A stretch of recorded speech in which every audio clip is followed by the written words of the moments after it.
पौराणिक कथाओं में कहा गया है कि एक समय एक वराह के 5 पुत्र हुए, लेकिन भाग्य को कुछ और ही मंजूर था। उन 5 में से एक नवजात शिशु पीछे छूट गया। वो भूखा था, प्यासा था और मौत के करीब पहुंच चुका था। माँ, कोई है यहाँ? मुझे भूख लगी है। उसी समय माता पार्वती वहां से गुजरी।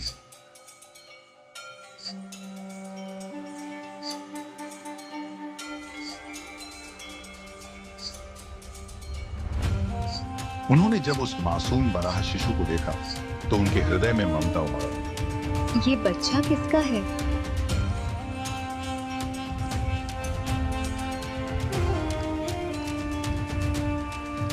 वे उसे लेकर कैलाश चली गई और उसका पालन पोषण अपने पुत्र समान करने लगी।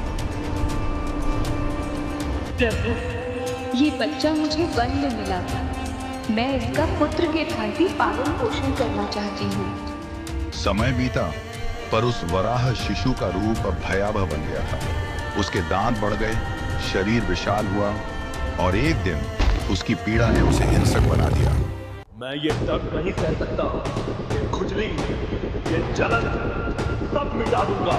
उसने धरती की फसलों को नष्ट करना शुरू कर दिया।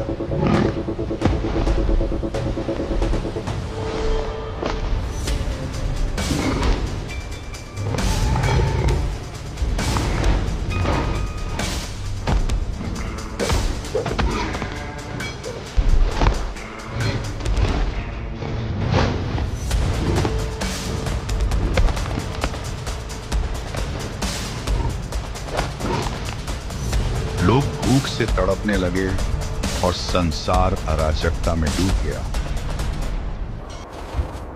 कैलाश पर सब कुछ शांत था, पर नीचे धरती पर एक बड़ा संकट जन्म ले चुका था। देवता भी असहाय थे और अब केवल महादेव ही कुछ कर सकते थे। प्रभु, क्षमा करें महादेव। क्या हुआ नंदी? वराह ने अपना संतुलन खो दिया है। उन्होंने क्रोध में आकर धरती की फसलों को नष्ट करना शुरू कर दिया है। लोग भूख से तड़प रहे हैं और पूरा संसार अराजकता में डूब रहा है। अत्याचार चाहे देव का हो या दानव का, अन्याय सहा नहीं जाएगा। यह सुनकर माता पार्वती व्याकुल हो उठी। उन्होंने महादेव से प्रार्थना की, प्रभु, ये वही बच्चा है जिसे मैंने पुत्र की तरह पाला है। इसे मत मारिए।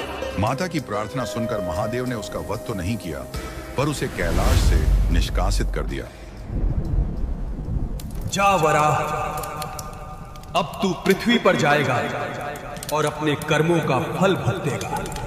अपने अपराध का एहसास होने पर वराह ने महादेव और पार्वती से क्षमा मांगी। प्रभु, मुझसे भूल हुई, कृपा कर मार्ग दिखाइए। तब महादेव ने कहा, अब तू विनाश नहीं, रक्षण का प्रतीक होगा। धरती की हर फसल तेरी शरण में होगी। और उस दिन से वह वराह बन गया पंजूर्णी देव, धरती का रक्षक, न्याय का प्रतीक।